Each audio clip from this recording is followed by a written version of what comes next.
Hello, everyone. Welcome to Brainwaves. I'm Brandon Staglin, your host. Today's topic is mental health and men.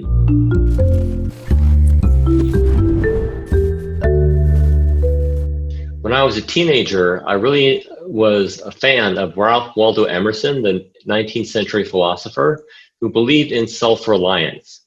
This really appealed to me as a young man growing up, in my case in America.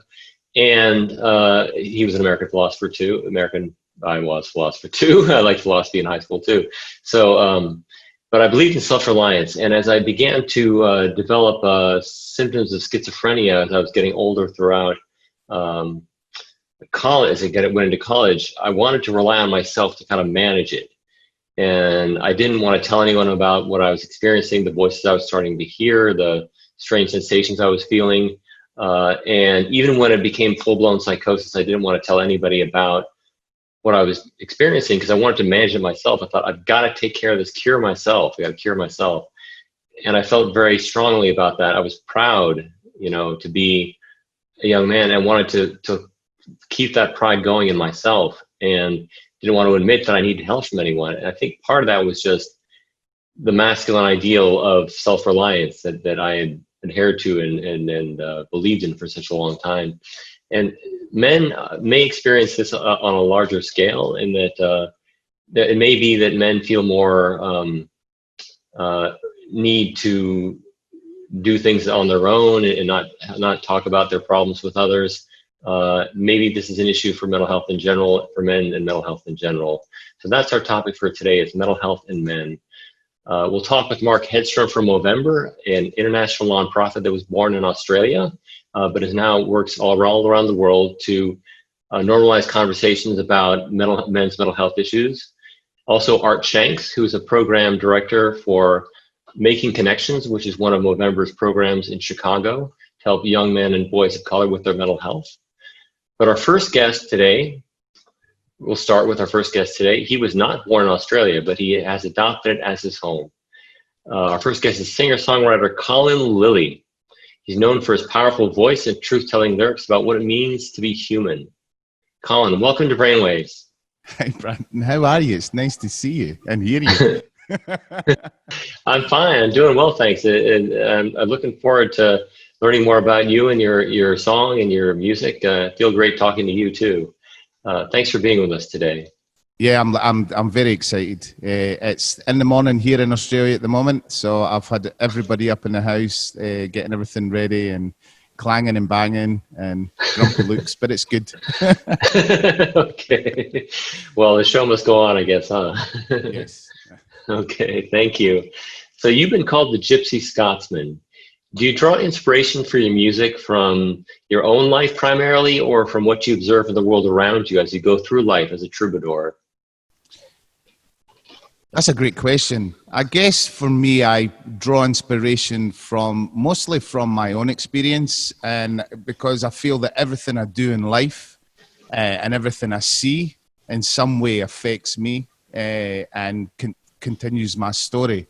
So really, it is my own personal experience on how I may observe something or something that may have happened to me. So definitely all from my life experience. Okay, that totally makes sense because it's something that you know really well and that you feel deeply about because it happened, in your life. Yes. And your songs are indeed very deeply, powerfully emotional and strong to hear. Tell us about the song you're going to sing for us now called Broken. How did it come about? Well, the song that I'm going to sing for you now, Broken, is a track that, I guess one of the great things I love to do about my songwriting is that it's about the story. It's about how I can convey a feeling and emotion and then create something that will connect with others. I feel as well that one of the great things about being a songwriter is the connection you have with people.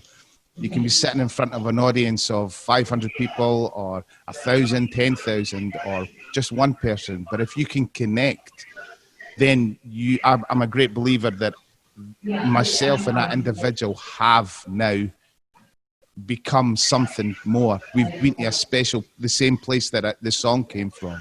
because I'm a great believer that not all my songs are just uniquely coming through me. They come from a much bigger place than myself. So, yeah, this song is all about it's okay to be broken.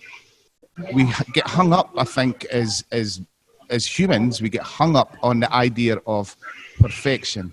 What is perfect? And I'm a great believer that chasing perfection is an imperfect thing to do, because my life has been an up and down story. And through Broken, I was able to convey the importance that it's okay to feel broken, because from that we can ask. And it's very important as well that people ask others if they're okay. And as a bloke, at a young age, I wasn't one for talking. And now that I've got this way of expressing my music, I can connect. I can connect with others and say, look, it's okay to be crazy and messy and have problems. But as long as you're able to go, hey, is it okay if I talk to you? And it's also very important to always turn around and go, hey, are you okay? So the song's just that. It's just about being able to freely ask, are you okay? That's fantastic and very, very well said. And it's something, you know, we can all relate to, the need to express ourselves. And I find it helps me to accept feelings that I have. I can tell somebody else about them, you know, articulate them in a way that they can relate to, and hear that they have similar problems in some cases. It helps us to accept who I am, helps me to accept who I am better, and what I go through to talk about it with people. Do you find that too? Yeah, I like the idea. I've learned to be brave. I don't like the word fearless, because I find that fearless is a very immature way of dealing with a problem. I like the idea of being brave. I like the idea that when I'm afraid and when I'm full of anxiety or when I'm uncomfortable, that I now have learned to be brave enough to challenge myself to try to get over that issue that's concerning me. I mean, like, I'm not the best when it comes to large groups, but I like to be in front of a large group, if that makes sense. I do suffer badly from making new friends. I find it difficult to make new friends, and I'm always pushing myself to just get through that anxiety, that fear. So I like the idea that I'm now able to be a lot braver in life and power through those things, you know. That's awesome. You challenge yourself to do things that are uncomfortable and grow by doing that and make connections. I think that's beautiful to hear. Thank you. And I'd love to hear your song Broken. I think it'll maybe bring in some of those themes. Can you play your song for us, please? Definitely. So this is coming all the way from Australia. So enjoy. This is Broken.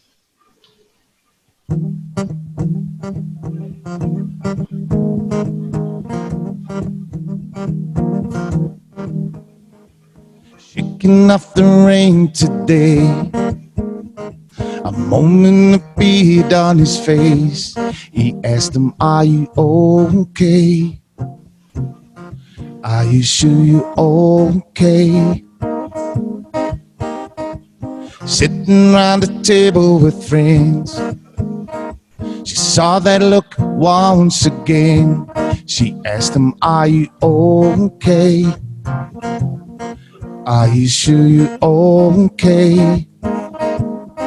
Is it time to sacrifice the pain that hides in between the lines?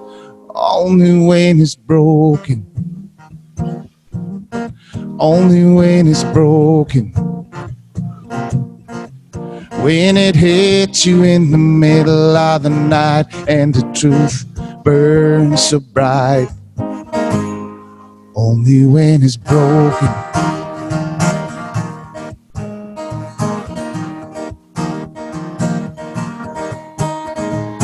Waking on the bathroom floor, there's someone knocking on the door. They asking, are you okay?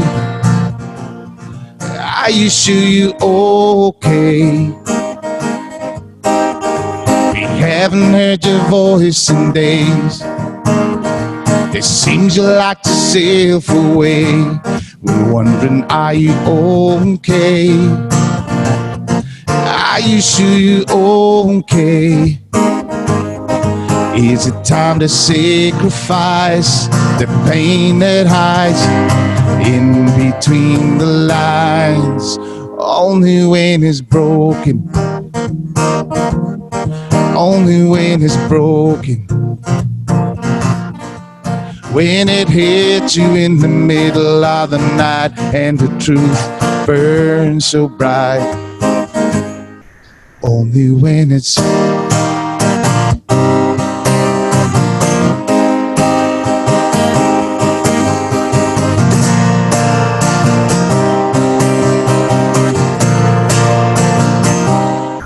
only when it's broken. Only when it's broken. Only when it's broken.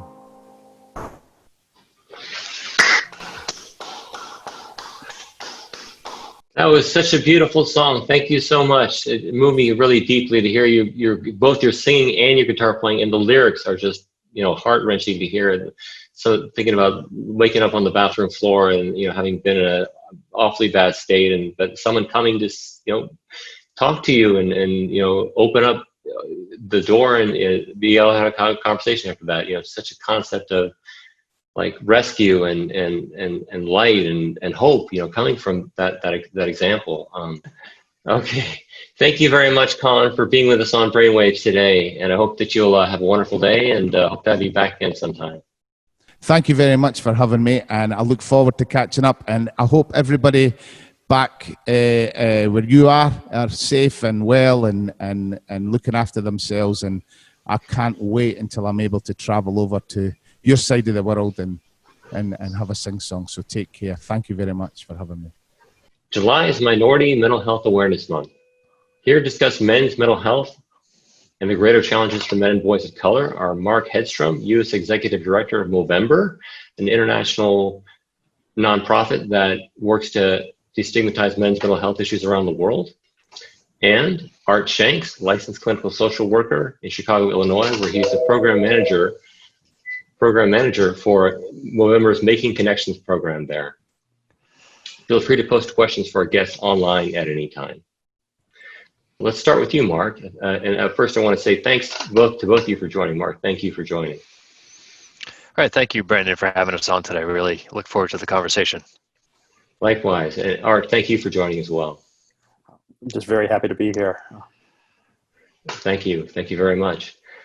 So Mark, Movember is known for encouraging men to grow mustaches during the month of November to help encourage fundraising for research for cancer and other men's mental health issues. But it's actually also about raising awareness and starting conversations about much more than that. Is it more difficult for men to talk about the issues they're facing with mental health and seek help when they need it? And is there a greater stigma for men, or at least perceived stigma for men, than there is for women? It's a great question to start out with. I think the short answer is yes, but in different ways. I think there are obviously challenges within mental health collectively for both men and women and non-binary individuals. If you particularly look at marginalized communities, I think there's a unique set of challenges that they face. And if you look at the statistics, it clearly plays out when you look at substance use and self-harm.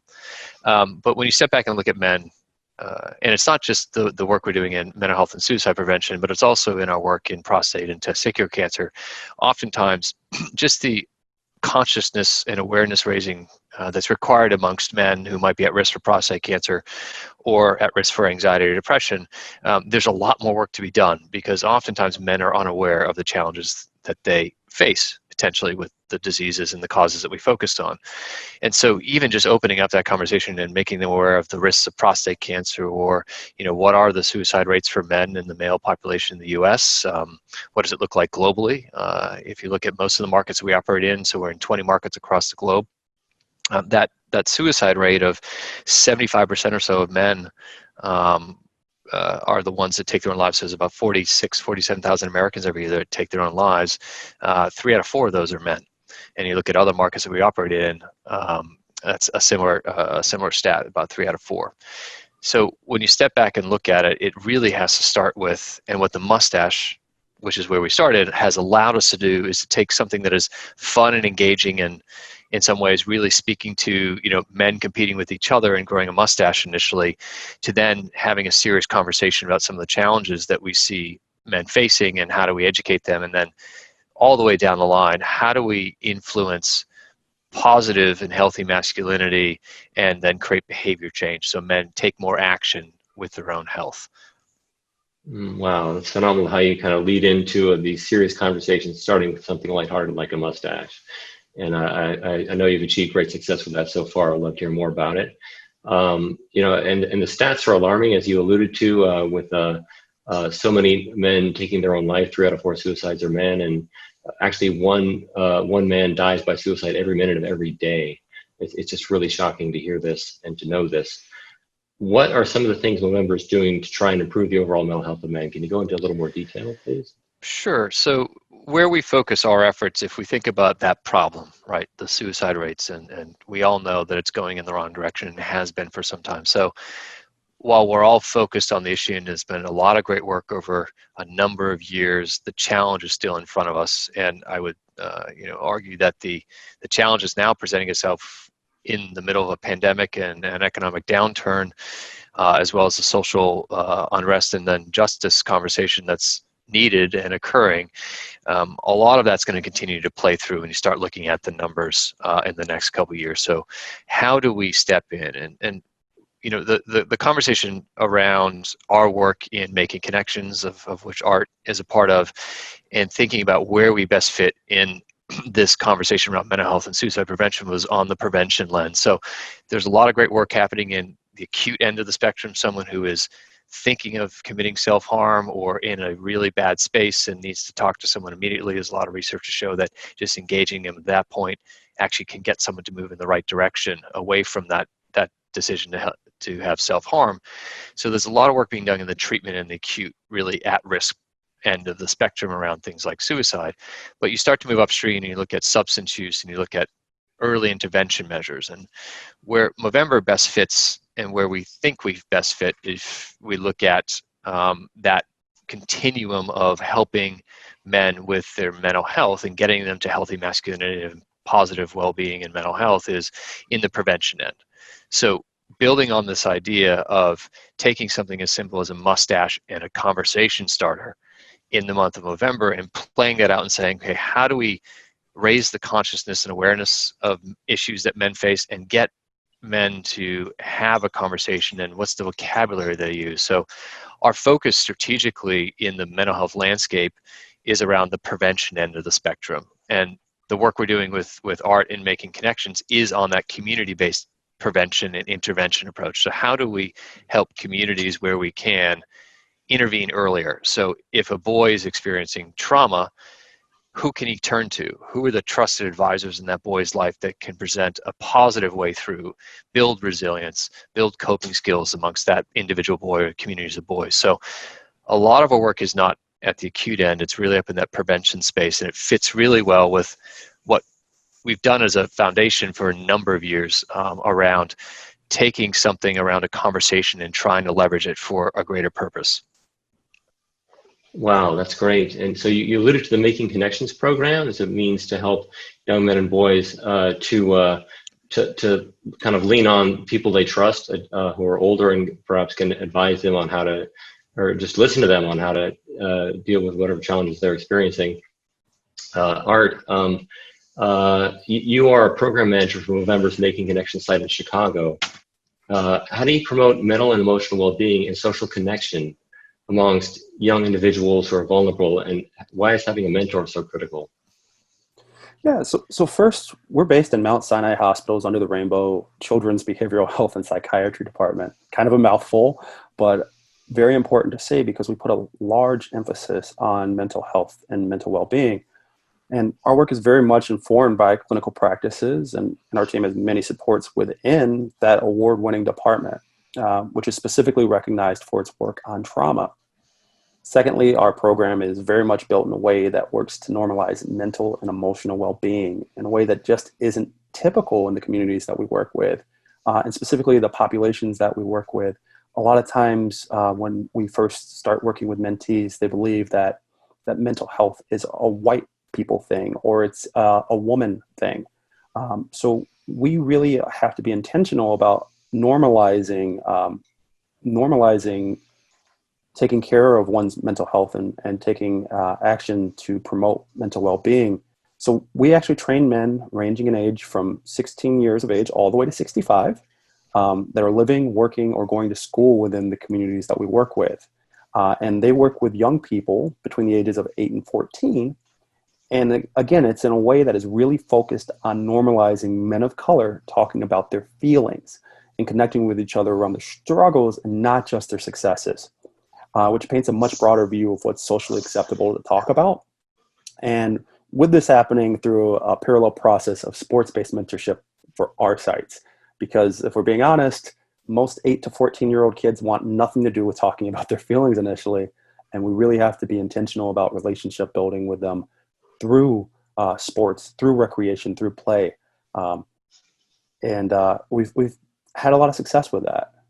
Wow, that's fantastic. Can you elaborate on that a little bit, please? How do you, can you give an example, if you could, of how you can engage a young person of color in sharing about their feelings? You know, it sounds like a challenging thing, given that, as you said, it's not something that's culturally, you know, something that's often done.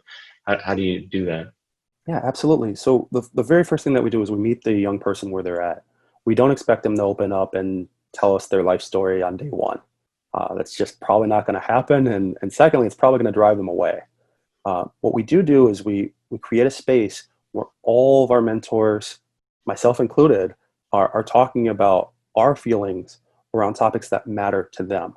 We have a youth board of directors that works to create topics that are interesting to young people, and that board of directors is ranging in age from 16 to 21.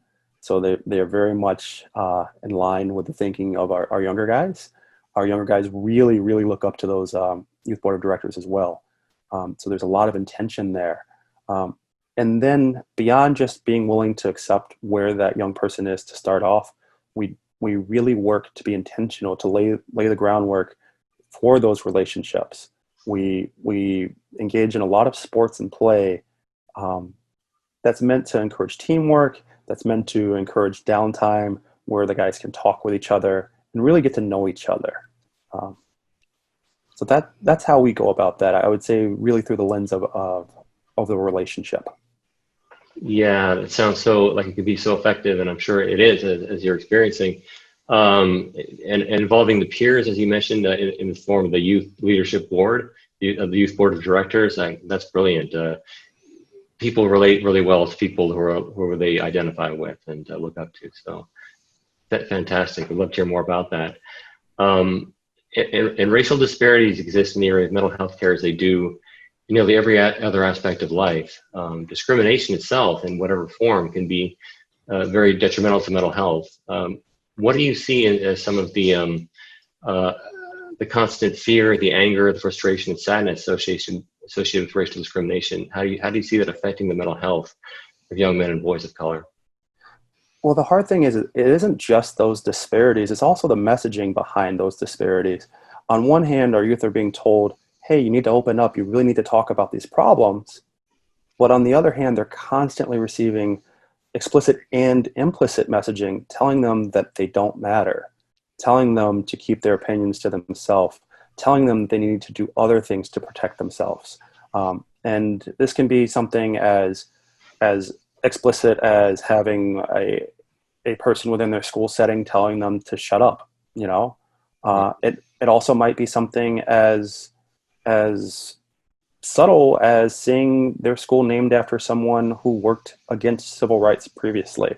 One of the parks that is within our community is named after Stephen Douglas, for example, who, if our youth are aware of, quickly learned that Stephen Douglas was a proponent of slavery, which is really hard for a community that's 99% of color to justify. And And that's here in Chicago, not even in New Orleans or one of our southern sites. And I think, Yeah. I think to Art's point, and sort of where we saw this piece of work back in 2014 when we started down this path. So Movember has been doing work in mental health and suicide prevention globally since 2006, but we took a very concerted approach and effort as we looked at it within the U.S. context back in 2014. So we worked with an organization called the Prevention Institute, based out of Oakland, California, who has a lot of experience in space around these types of issues, particularly around community-based intervention and prevention programs. And so early on, we asked them to commission a piece of work to really, in a lot of ways, educate Movember on where we best fit and where we could best be impactful. And I think that was really eye-opening for us. And one of the things that clearly came out is some of what Art is talking about. It was around, if you look at men and boys of color and communities of color, the not just the day-to-day interactions, but the sort of the subtle cues and interactions that they experience every single day, and the challenges that creates, in terms of presenting as trauma, and then the boys aren't really in a place to have a coping. And I'd say a lot of men don't have the background and building and coping with that traumatic experience or the resilience to work through it. So, it certainly is very acute in those communities. And when we we step back and look at it, our role is as a funder. Our role is to simply say, where's the problem? Where do we best fit? How can we provide a solution that someone like Art in Mount Sinai in Southside Chicago can uptake and make relevant for their community and address it on the ground? We are not culturally competent to do that ourselves. We are not staffed to do that ourselves. And I think it would be a huge miss not to look at the experts in space in Chicago to say, what can we help you do, and what is it you need from us to get this done and move it forward?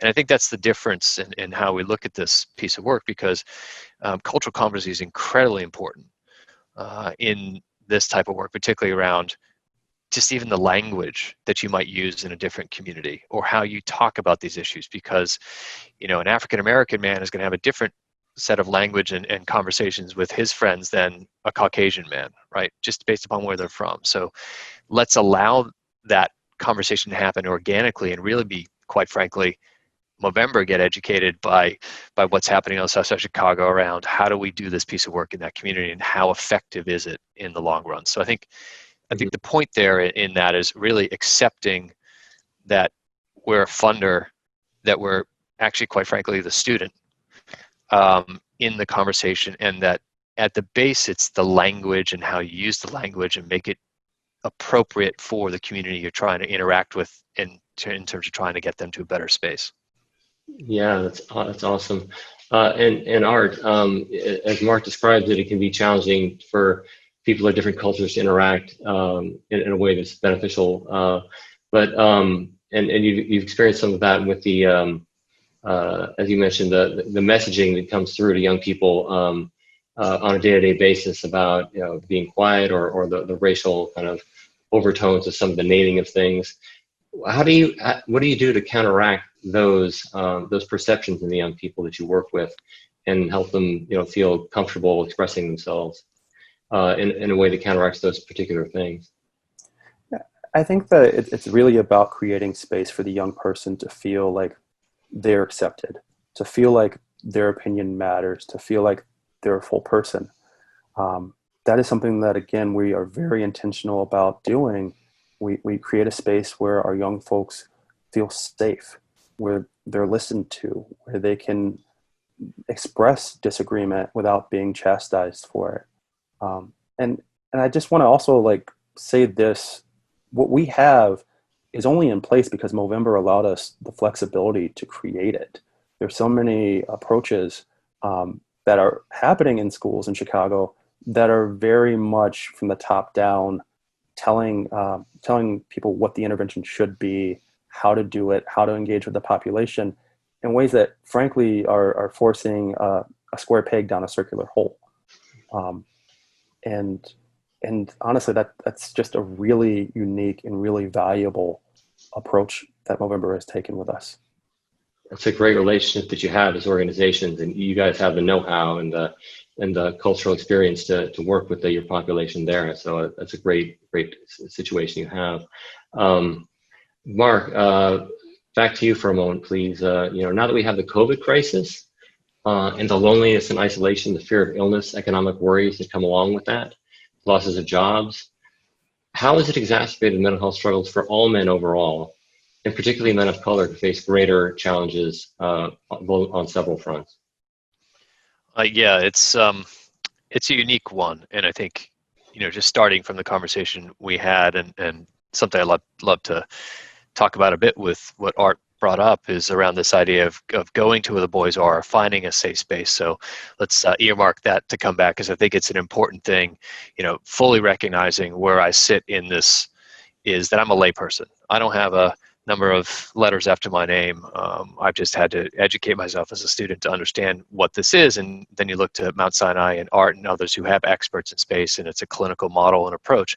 Like, they know what they're doing. And I think one of the things we found is, when you start going out into communities where men and boys spend their time, often there are, for lack of a better way of saying it, untrained advisors, psychologists, and psychiatrists. So and we'll get to the health access and disparity issue in this, is if you're in a community where you really don't have a place like Mount Sinai that's really engaged in helping the community, the real challenges for communities of color is that getting to a place, or as we work with one of the communities and making connections in Nebraska, talking about a veteran who's in an incredibly rural community who's 400 miles from the nearest VA. How do you engage in a mental health conversation with someone who's 400 miles away? Like, what's the approach you have to take? So, access to care is important. I think if you step back and look at what the pandemic has clearly pointed to, is that men are challenged. Men don't seek care. They don't take action for their own health. They often think it's, a duct tape and dirt kind of problem. Well, like, oh, I've got this thing and I'll be fine. So they don't engage because they don't know the risks they face. And then you layer on what I think Art and Mount Sinai and our other sites have always known, and we've come to really clearly understand, is if you take something like COVID and you put it into a community that's already stretched in terms of inequity and access to care and the ability to pay for that care, it's going to clearly impact them to a greater degree. And you're looking at all the data that's coming out. There was a New York Times article about it recently saying, if you look at the disparities just between Caucasians and black men or black communities in the US with respect to COVID, all the indicators are there. A lot of these folks are essential workers, right? So they're still having to go to work and exposing themselves and potentially their families. So it's highlighting the challenges we have, not only within mental health for men and boys and getting them to a space where they understand the risks and then vocabulary to take action. But it also is highlighting some of the challenges we see with the health delivery system in this country, and quite frankly, the lack of access for communities of color. It's an incredibly important piece of work to bring those two together and really understand, how do we change both for the better. It's so well said. And Art, how does that resonate with you? What are you seeing in terms of how men and boys in your Chicago community are coping with the mental and physical fallout from the pandemic? And I think Mark really hit it right on the head.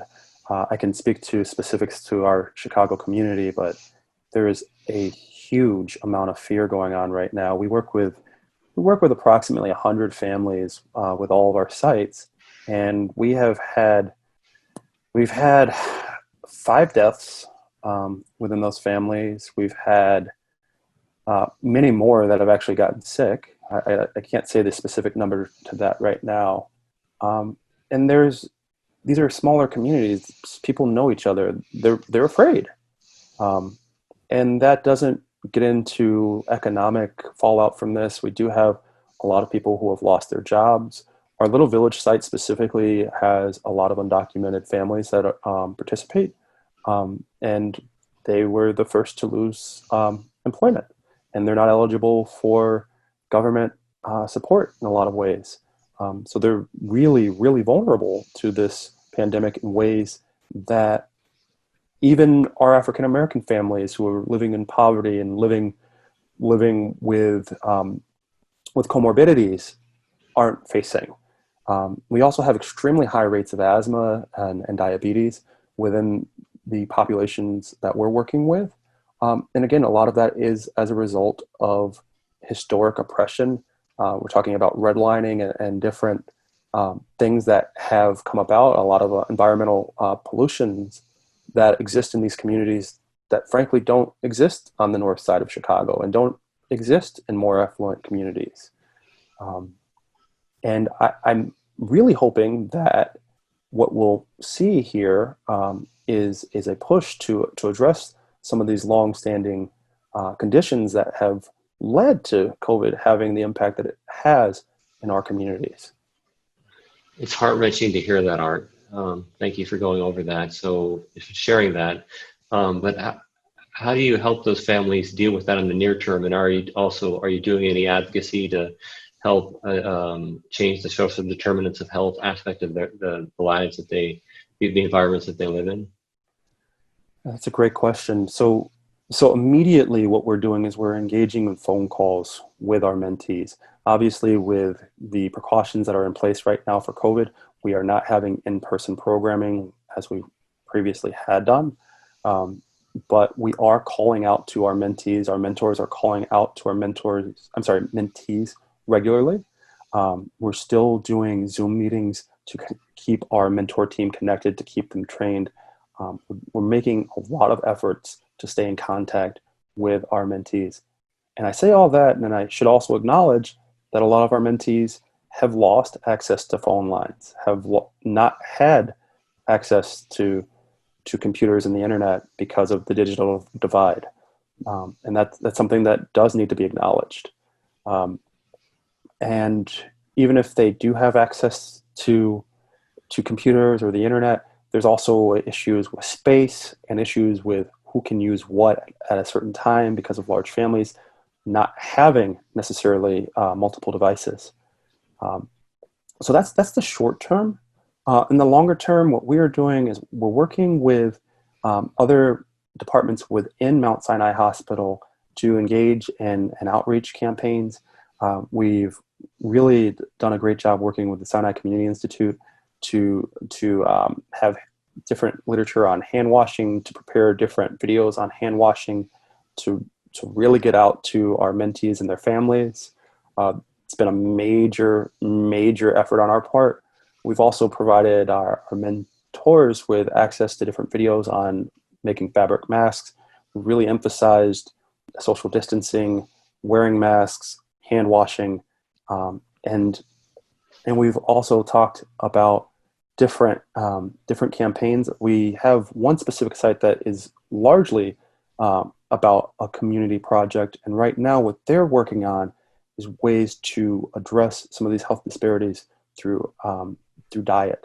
So they're working with nutritionists within Sinai to create some of that change. And frankly, it's a process. It's a huge process, and we probably won't see results for some time.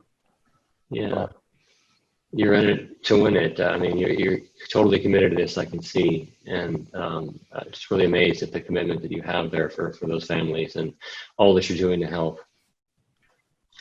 Glad that you're there. So everyone, thanks for watching. We're talking today with Mark Hedstrom, U.S. Executive Director for Movember, an international nonprofit that works to help men's mental health issues around the world, as well as Art Shanks, licensed clinical social worker at Movember's Making Connections program in Chicago's South Side. Thanks for watching, and feel free to post questions for our guests at any time. Mark, to pivot a little bit on the topic, how can workplaces do a better job at promoting mental health and openness among men? It's a great question, and I think recognizing that some of the folks in Art's community are still going to work, and that an employer, which is largely how the health model works in terms of insurance in this market operates. Obviously the ACA had a large impact on providing insurance options for those that didn't have an employer or were self-employed or underemployed or not insured at all.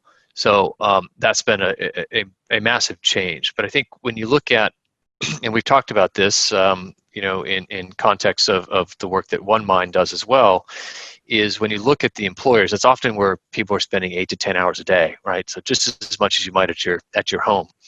And so what can we and folks like OneMind and other allies in that space really do around raising the consciousness and creating not only equity, but equality in looking at mental health alongside physical health from an employer lens, right? So raising that consciousness and really getting it to a level playing field. The ACA tried to do that through mental health parity. I still think there are challenges with that, but you can also look at it from an employer standpoint, because those are the ones that are making the selection process for what type of insurance you have available as an employee.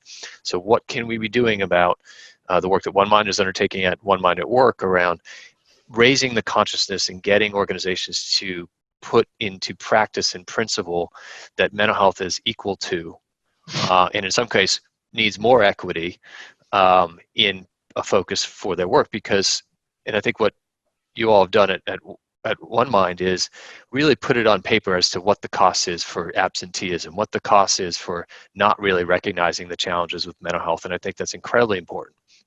Because if we can get that piece right, if we can look at it from an economic lens and say, this is what it's costing for this issue, I'm going to be fascinated by what happens off the back of everyone that can work from home, what that means for the productivity of the organization, fully recognizing that a lot of people who can't work from home.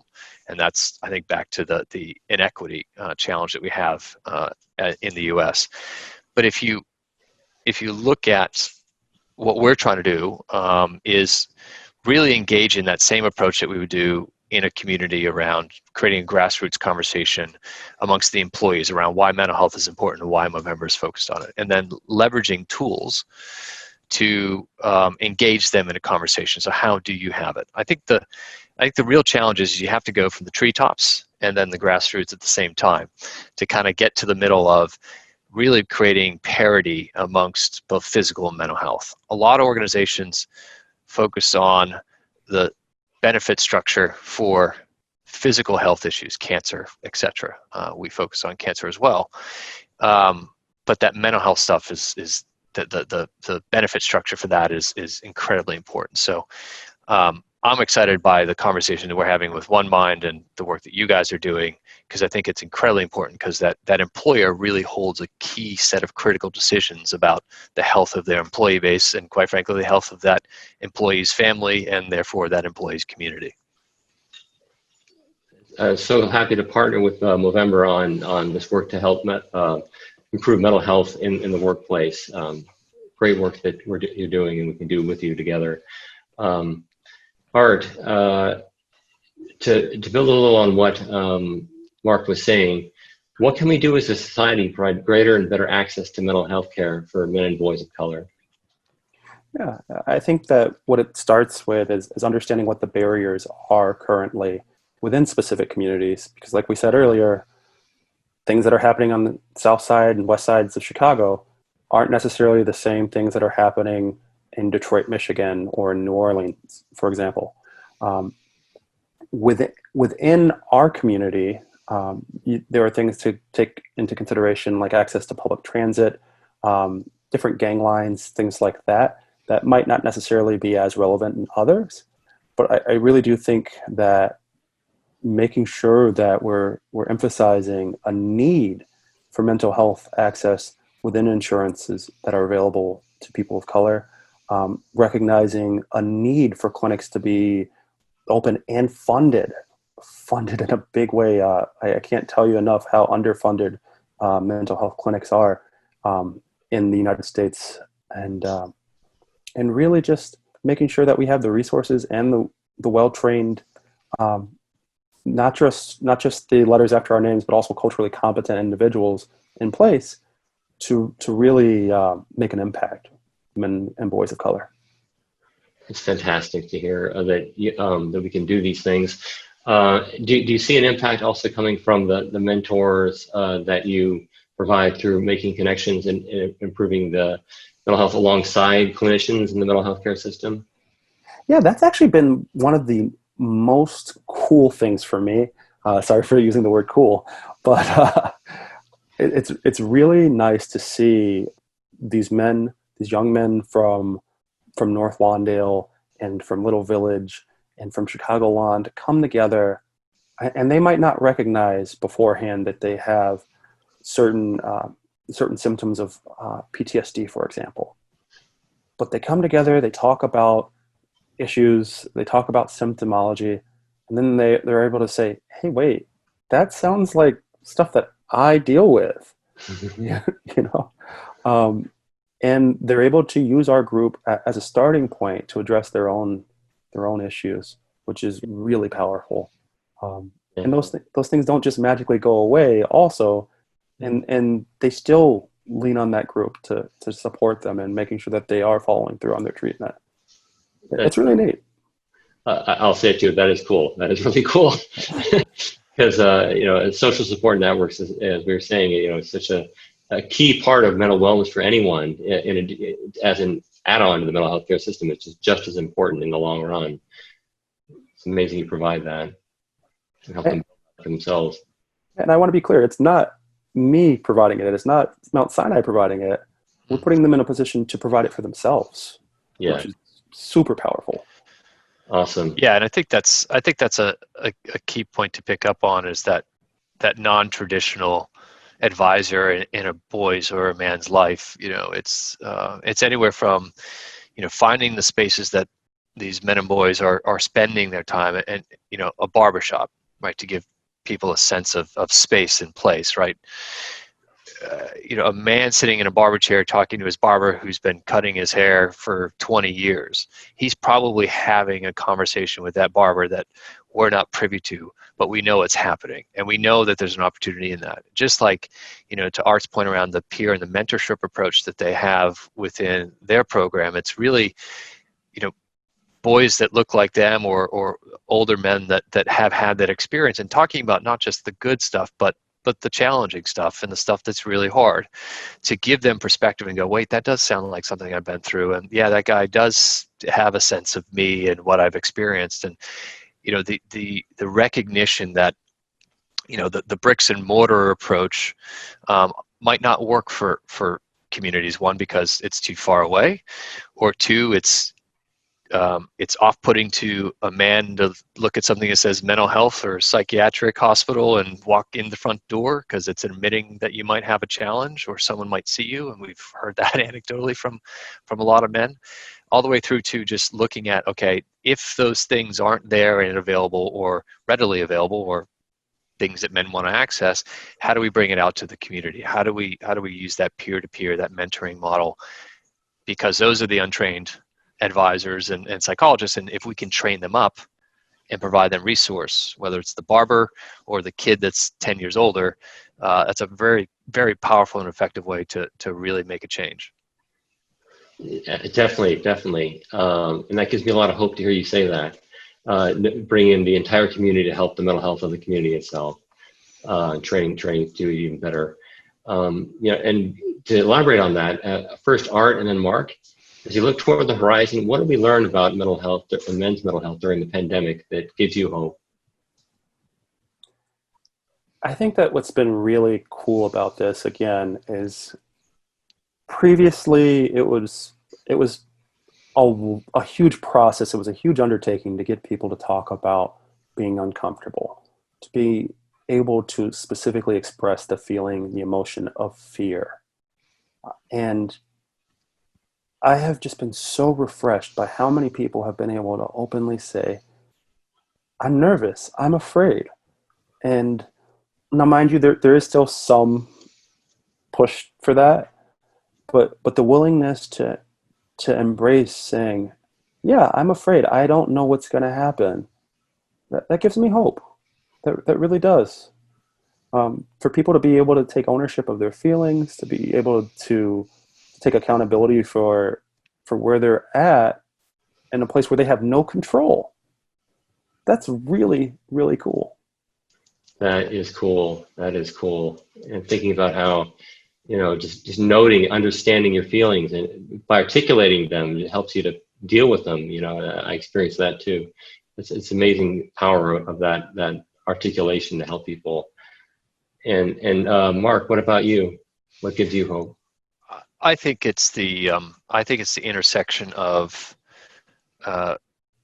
more people understanding the challenges societally we face with the rising social justice movement, and how that's pivoted to a lot of people trying to educate themselves, be educated, and understand how they can work together, and the intersection of that with mental health and suicide prevention, because they're both interlinked and they're based on social determinants and all the things that we know that drive trauma in communities or drive trauma in an individual. And so the opportunity that's presented itself, even in, quite frankly, is probably the worst of times for a lot of folks, a pandemic, social unrest, all the way through to economic insecurity, and everything that I'm sure arts community is experiencing at a greater degree. It's that opportunity that presents itself out of saying these two things are interlinked. Mental health of your community is driven by some of the issues that we've not systemically dealt with in the history of this country. And how do we find a way to create allyship? How do we find a way to work together strategically to drive that together? Because I think what I've seen, at least, and again, in my layman's journey through this conversation, and understanding the different pieces, is it's been there, but it's been cottage. It's been disjointed. It's not been joined up. And now, this conversation and everything we're doing within WIDA and alongside One Mind and what we're doing with Mount Sinai and making connections, it's feeling like there's a groundswell, right? And this feeling like there's an opportunity to really kind of leverage each other's strengths in this. And that's the piece that's most encouraging. And I think because of those connection points between mental health and social justice, that's where it sits, because they have some of the same root causes. And the opportunity that presents, and having a lot more people come to the table and into the tent to say, okay, we can actually do this. That's what I'm most encouraged about. And so go ahead, Art. And to Mark's point, knowing that so many more people are coming to the table and bringing resources, because the reality is that we've always been doing this work, right, to address social justice disparities.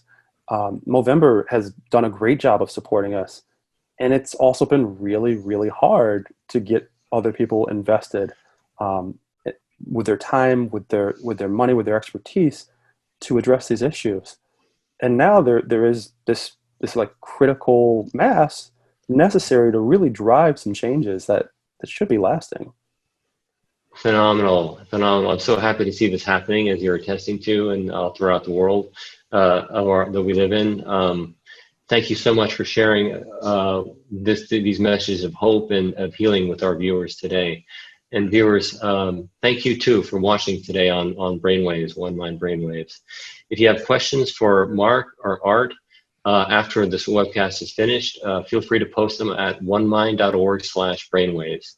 And for more information, please visit www.movember.com. Art and Mark, thank you again for being with us today. Thank you for having us. Thank you for having us on. Absolutely. It's an honor. It's an honor. Have a wonderful day. Thank you.